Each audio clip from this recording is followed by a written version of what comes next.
Well, when I look back in the probably early 90s, well, really even during the 80s, I would see Lucille Belen everywhere. I would see her in her role as a city council person. I worked at Ingham Regional Medical Center. She was very involved with the hospital. But I was half afraid of her and just so admired her. And as I looked at her, as one of the few women, a woman business person, a woman who, even if it was in the hospital, was interacting mainly with men, held her own, of course.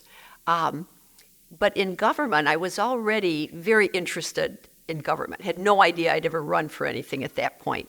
So I would look at her from afar in awe, not realizing at the time she truly was a role model for me. So fast forward a few years, and I decided to run for Lansing City Council in 1995.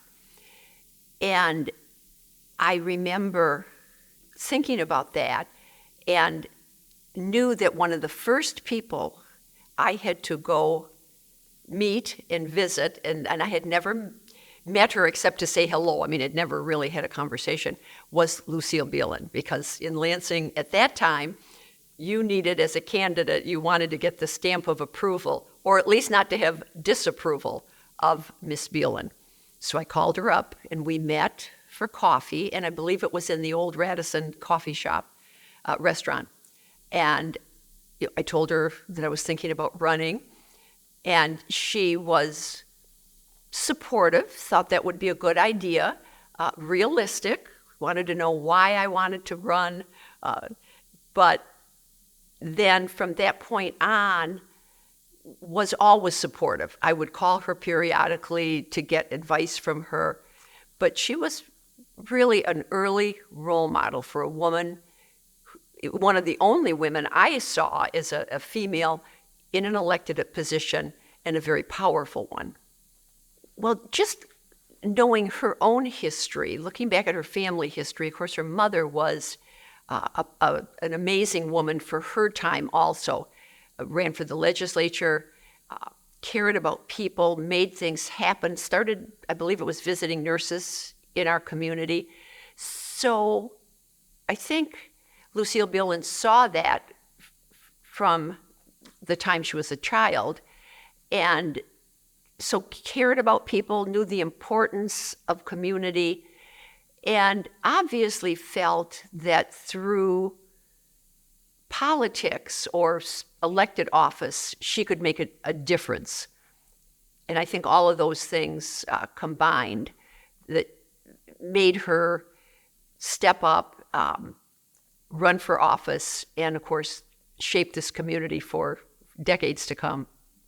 Of course, during her whole political career, she was also a successful businesswoman.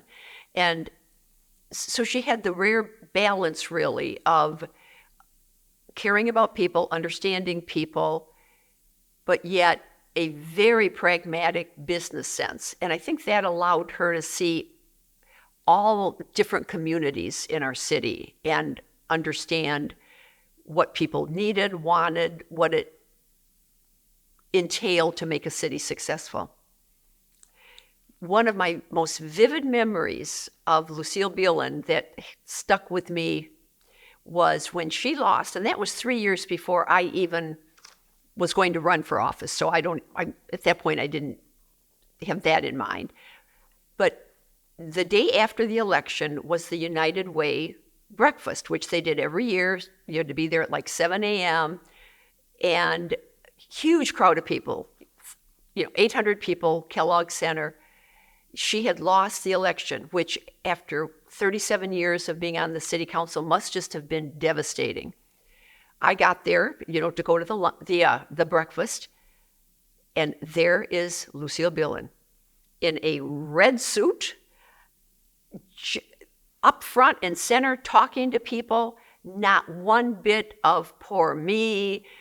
What that took to be able to lose with not only grace, but forward movement impressed me forever. And I always hoped that I would be able to do the same thing and not just stay in bed and put the covers up over my head the next day thinking I'd lost this major election. But that impressed me immensely. And she never whined about it in the, the days to come, years to come. She never said the election was stolen from her or that anything. It was just, well, I lost, and she just went on.